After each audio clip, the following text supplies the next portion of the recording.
has been instrumental in everything that I've been able to accomplish. It's his will to believe in me that has helped me accomplish everything I've been able to do. And this is a friendship that'll never ever end.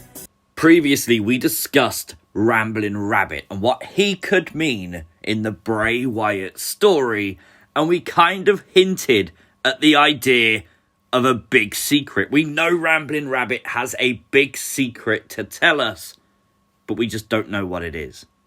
But what if that secret is that there is someone controlling the Firefly Funhouse, someone controlling Bray Wyatt, and everything we see is just the illusion that everything is okay?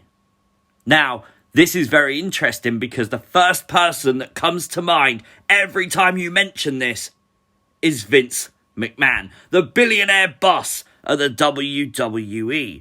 And this is very credible. Now, think about it. Vince McMahon has always inserted himself into storylines. It's what won him the Monday Night Wars. He's been WWE champion, ECW champion, and he's ruled over WWE for what feels like forever. And we don't know when Vince McMahon is going to step away, and we don't know what Vince McMahon's plans are for the WWE after that. But this story could be the lead-up. Strange, I know. But think about it. In the Firefly Funhouse, we have the bus puppet. Obviously a physical representation of Vince McMahon.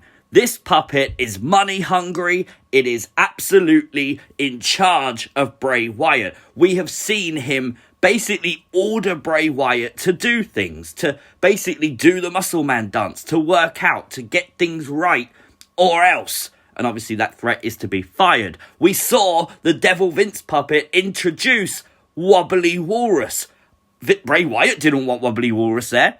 He was completely shocked. This was a Vince McMahon decision to introduce someone to help and oversee and manage the Firefly Funhouse. Obviously at the same time taking a joke towards Paul Heyman. We saw Adam Pearce as the postman go to the Funhouse. Now, interestingly, it was Vince McMahon that ordered him to go to get the contract for the triple threat match signed. He made Adam Pearce go to the Funhouse. Not only that, he even gave him the appropriate attire. He gave him the postman uniform to actually go, and even more so, told Adam Pearce to say hello to Huskus, like he knew Huskus the pig boy. We have also seen The Fiend and Vince McMahon in the same ring at the same time, face to face. And nothing happened. Think about it. Bray and The Fiend have attacked legends. It's happened. Why not Vince McMahon? And why was this so different? Think about it. Normally The Fiend would just appear next to a victim and attack them. If that's what The Fiend wanted to do, it wasn't because Braun Strowman intervened. Because he did an entire entrance, wasting time, if you will, so he didn't have to attack Vince McMahon. And also, if you're Vince McMahon, why would you not run for your freaking life? And then we got the other legends, which we thought that The Fiend would attack. It made sense and he teased it, but he didn't. Why? Maybe because Stone Cold and The Undertaker are close friends of Vince McMahon. They, in the industry, helped Vince McMahon so much that maybe Vince McMahon didn't want The Fiend to attack them. Maybe that was a decision that Vince McMahon said, Bray, you can't attack Stone Cold. You can't attack Undertaker. And then when you look at the people The Fiend have faced, the people he's changed, in our opinion, seemingly that's a very big success for the WWE.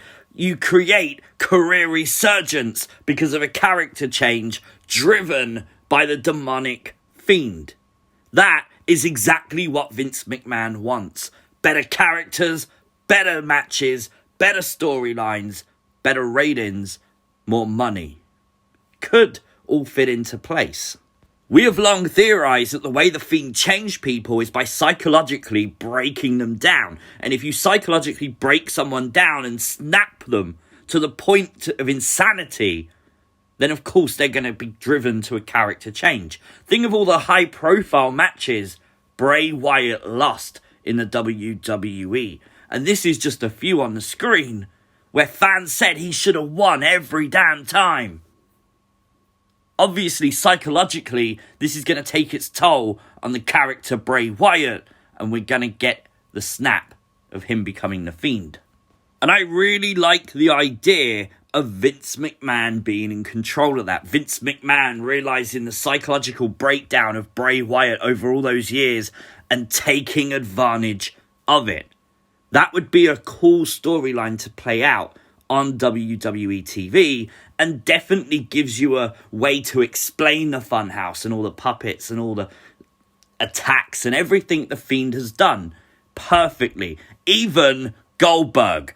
It would explain why he lost to Goldberg, because he was ordered to by Vince McMahon, which, kayfabe, broken, we know that's what happened. But as I said earlier, what if this isn't all it seems to be on the surface of it? What if, yes, Vince McMahon is controlling everything? Or so he thinks.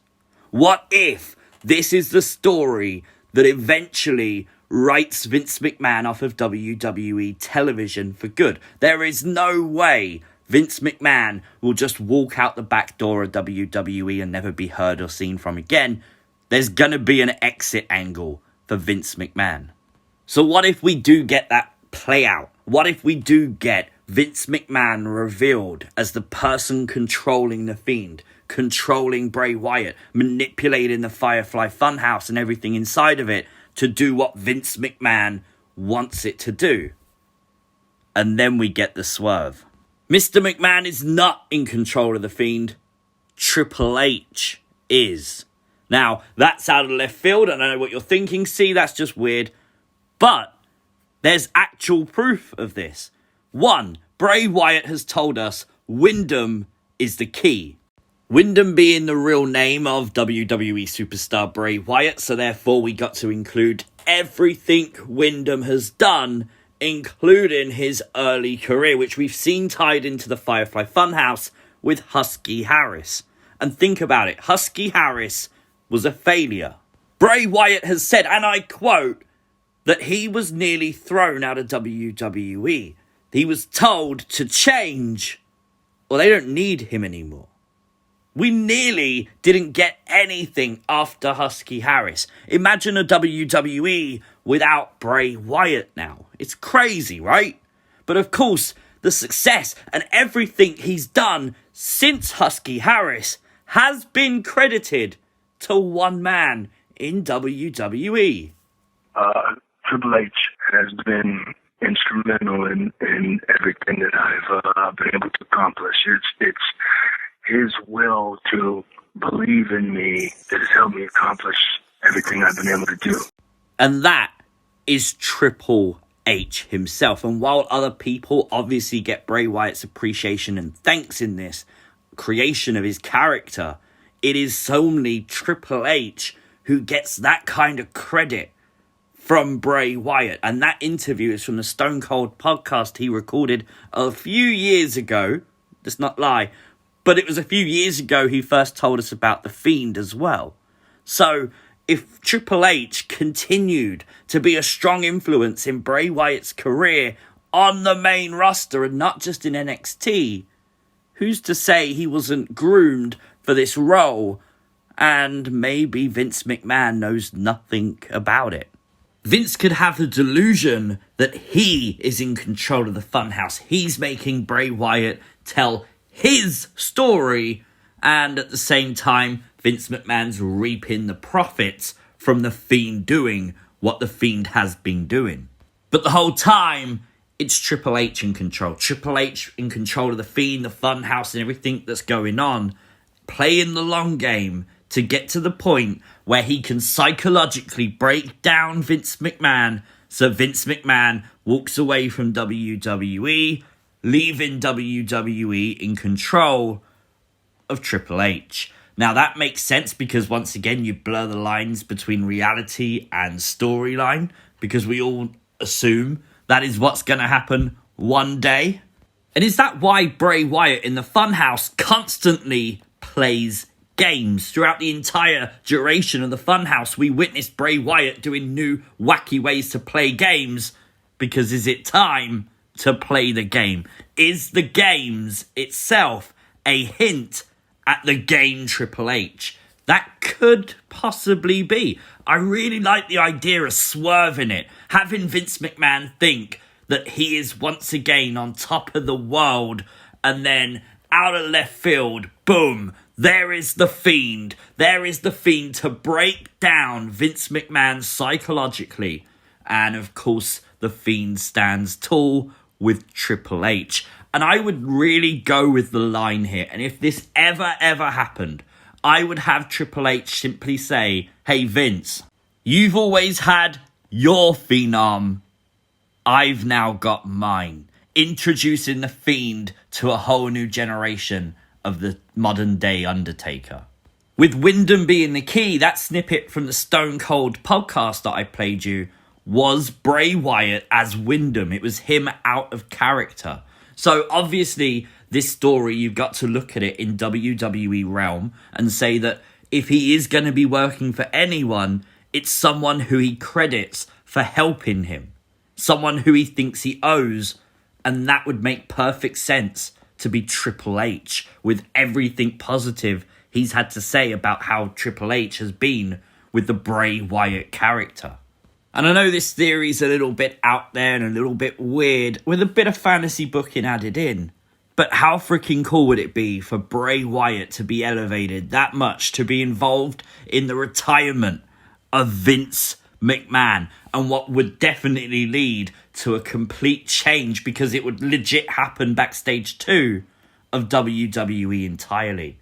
Very cool. And the fact Bray Wyatt changes his character and his gimmick so often, he's the master of change, and if change is happening, maybe he's at the center of it.